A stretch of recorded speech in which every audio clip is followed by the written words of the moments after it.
Assalamualaikum warahmatullahi wabarakatuh. Sobat Naker semua, apa kabar? Semoga semuanya baik-baik aja ya. Alhamdulillah kita jumpa kembali di sini di podcast Naker Trans Provinsi Banten. Kali ini saya kedatangan tamu dari pengawas ketenagakerjaan Provinsi Banten dan kita akan membahas mengenai perusahaan penempatan pekerja rumah tangga atau P3RT yang biasa kita kenal sebagai P3RT. Nah, ibu yang cantik ini sudah hadir bersama kita, yaitu Ibu Ike Primawati. Apa kabar Bu Ike? Alhamdulillah, saya sehat. Ya, baik Bu Ike. Ini materi atau persoalannya dalam podcast kali ini sangat cocok sekali ya Bu dibawakan oleh kita sebagai ibu-ibu. Karena selain ibu-ibu kita juga adalah pekerja, jadi kita di rumah seenggaknya membutuhkan pekerja rumah tangga ya. Kita perlu mengetahui hak-hak mungkin ya, atau seperti apa sih pekerja rumah tangga ini perlindungannya. Baik Sobat Naker, mari kita bahas ya.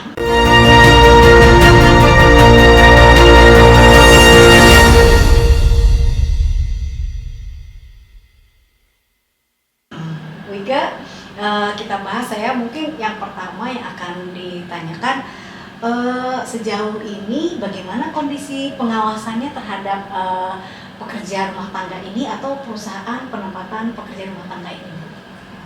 Baik, terima kasih.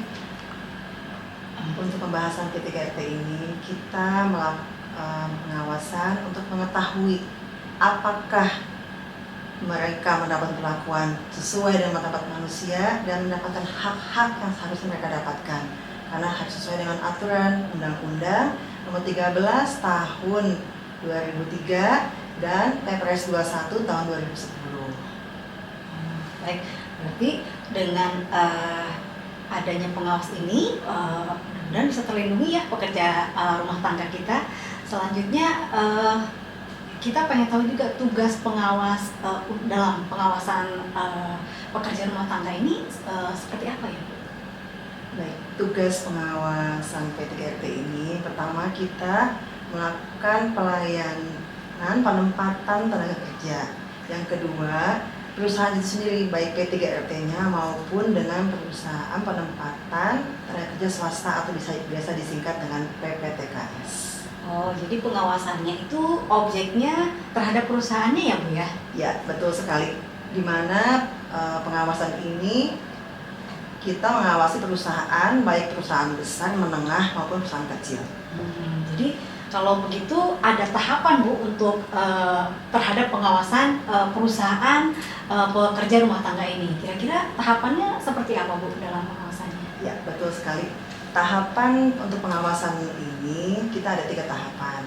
Yang pertama, tahapan preventif edukatif. Yang kedua, tahapan represif non justisial. Yang ketiga, tahapannya represif justisial. Baik-baik. Terhadap tahapan-tahapan itu berarti kita juga bisa mengetahui adanya kewajiban atau syarat yang wajib dilaksanakan ya bagi lembaga atau perusahaan untuk penempatan tenaga kerja atau pekerja rumah tangga ini. Kira-kira syarat atau kewajibannya apa aja Bu?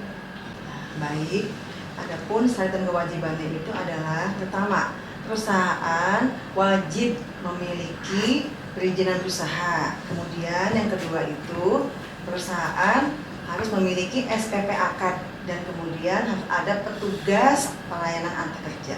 Baiklah Bu Ike, itu tadi dari segi larangannya ya Bu. Sekarang kita beralih ke bagaimana tata cara pengawasan bagi perusahaan penempatan tenaga kerja sendiri itu Bu. Kira-kira seperti apa? Baik, untuk tata cara pengawasannya, yang pertama peran pemerintah daerah setempat. Yang kedua, kita mengawasi berdasarkan informasi dari masyarakat terkait tidak sesuainya P3RT tersebut sesuai dengan aturan yang berlaku. Yang ketiga, kita melakukan pembinaan dan keterampilan kerja. Kemudian yang keempat, kita adanya penegakan hukum. Ya, Bu Ike, berarti dalam hal PPTKS atau P3RT tidak melaksanakan kewajiban dalam waktu yang telah ditetapkan, Direktur Jenderal itu bisa ya mengenakan sanksi administratif maupun penghentian kegiatan atau skorsing bagi perusahaan penempatan pekerja rumah tangga ini. Ya, betul sekali. Kita ada penghentian 1 bulan namanya, serta ada kebijakan tertulis yang dikeluarkan oleh Dirjen Binwasnaker Kementerian Ketenagakerjaan Republik Indonesia. Begitu. Betul. Jadi kira-kira peringatan tertulis yang dikeluarkan oleh Dirjen Binwasnaker Kemenaker RI ini kira-kira seperti apa, Bu? Peringatan tertulisnya itu? Untuk PPTKS dan P3RT itu dapat dicabut izinnya jika tidak melaksanakan penempatan kerja sesuai dengan peraturan yang ada atau tidak tepat waktu. Oh ya. Lalu apakah perusahaan P3RT atau PPTKS yang telah melakukan pelanggaran baik secara administrasi ini bisa kembali aktif lagi nggak ya, Bu? Kira-kira? Baik, mereka bisa aktif kembali setelah melewati masa tenggang 2 tahun terhitung dari tanggal pencabutan tersebut. Oh ya. Banyak sekali ya Bu Ike informasi yang telah Ibu berikan kepada kami di sini. Baik sahabat Naker Trans, sobat Naker semua yang budiman, kita bisa mengambil kesimpulan dalam podcast kali ini bahwa pengawasan terhadap perusahaan penempatan pekerja rumah tangga atau P3RT ini penting untuk melindungi hak-hak pekerja itu sendiri. Baik pekerja rumah tangga yang mungkin rentan terhadap eksploitasi dan perlunya SOP dalam standarisasi kerja dan memastikan kelengkapan dan keabsahan dokumennya serta mencegah praktik ilegal dengan menjamin legalitas dan akuntabilitas dari perusahaan tersebut. Baik, Bu Ike, terima kasih banyak atas waktu yang telah diberikan di podcast kali ini. Mudah-mudahan kita bisa berjumpa lagi dan podcast ini mudah-mudahan bisa bermanfaat untuk sobat Naker Trans semua. Sekali lagi saya Ratu Aji sebagai host di sini dan narasumber kita Ibu Ike Primawati. Ya, kami ucapkan terima kasih. Semoga bermanfaat ya. Sampai jumpa lagi sobat Naker Trans. Assalamualaikum warahmatullahi wabarakatuh.